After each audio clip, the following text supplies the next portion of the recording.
साल की बेटी से मिलने जा रहे पिता की बेरहमी से गोली मारकर हत्या कर दी गई। आपको बता दें 15 दिन पहले ही जेल से पैरोल लेकर बाहर आया था मृतक, और साथ ही साथ बताया जा रहा है कि एक मर्डर केस में आरोपी था मृतक। आखिर क्या कुछ पूरा मामला है, पूरा मामला आपको बता दें।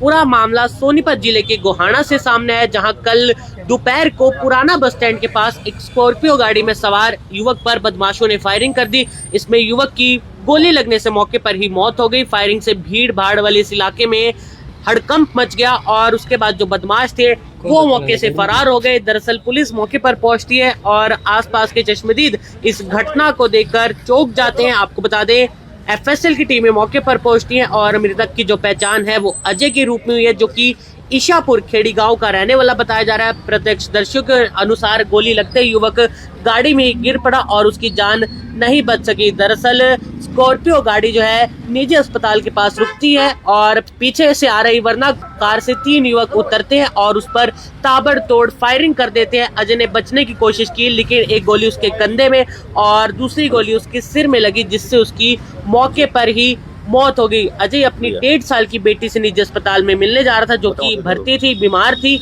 और पत्नी और उसके भाई की 8 साल की बड़ी बेटी उसके साथ मौजूद थी। अजय बेटी का हालचाल जानने के लिए आया था, लेकिन वारदात के चलते अपनी पत्नी और बेटी से आखिरी बार मिल भी नहीं पाया। घटना की जानकारी मिलते ही उसकी पत्नी और भाई अस्पताल से बाहर आए, लेकिन तब तक काफी देर हो चुकी थी क्योंकि उसकी मौके पर ही मौत हो गई थी। मिली जानकारी के अनुसार अजय साल 2016 में गांव ईसापुर में एक मर्डर केस में आरोपी था और जेल में बंद था। करीब 15 दिन पहले ही पैरोल पर बाहर आया था। पुलिस को आशंका है कि पुरानी रंजिश में अजय की हत्या की गई है। हालांकि सच्चाई पुलिस जांच के बाद ही सामने आ पाएगी। बताया जा रहा है कि अजय की स्कॉर्पियो के पीछे पीछे वरना कार चल रही थी। हमलावरों ने उसकी रेकी की और जैसे ही मौका मिला हमला कर दिया, गोलियां चला दी और उसकी हत्या कर दी। घटना की सूचना मिलते ही गोहाना डीसीपी भारती डबास मौके पर पहुंची। उन्होंने भी जानकारी जरूर दी, हालांकि कम जानकारी दी। उन्होंने कहा है कि पुलिस ने 3 में से 1 आरोपी को गिरफ्तार कर लिया और अन्य आरोपियों की तलाश में टीमों का गठन कर दिया गया है। मामले की गहनता से जांच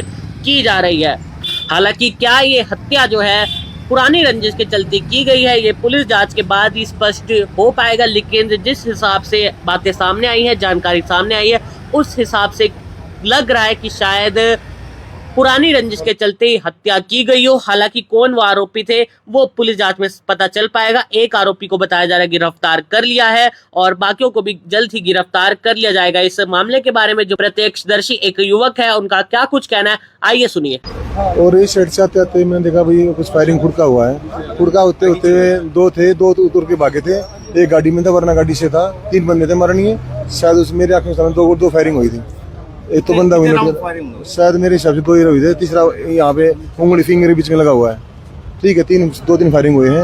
वो बेचारा जहाँ तक है बिल्कुल एक्सपायर हो चुका हुआ। वो स्कॉर्पियो, ब्लैक स्कॉर्पियो गाड़ी से आया था, अपनी फैमिली लेके आया था मेडिकल में बच्चों को दिखाने के लिए। तो गाड़ी में से फायरिंग होते होते वो भागा भी है। भागा तो उसके पीछे लगे 2 बंदे, वो यहाँ पे घेर गए उसको। उसके बाद वो 2 फायरिंग फिर लगाई है। एक हेड में लग रही है, एक शायद कनपट्टी में लग रही है। मरने वाला और कौन सा? एक ही था जी गाड़ी में बस। कौन था? कहाँ का रहने वाला था? बस गाँव का पता नहीं लगा मेरे को, बस मैं तहाँ पहुंचा, उसको साथ में उठा लिया था। मरने वाले किस गाड़ी में थे? स्कॉर्पियो गाड़ी में। नहीं, मारने वाले थे वरना गाड़ी में 3 बंदे थे।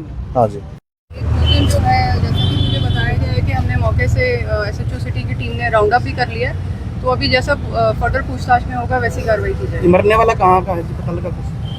नमस्कार।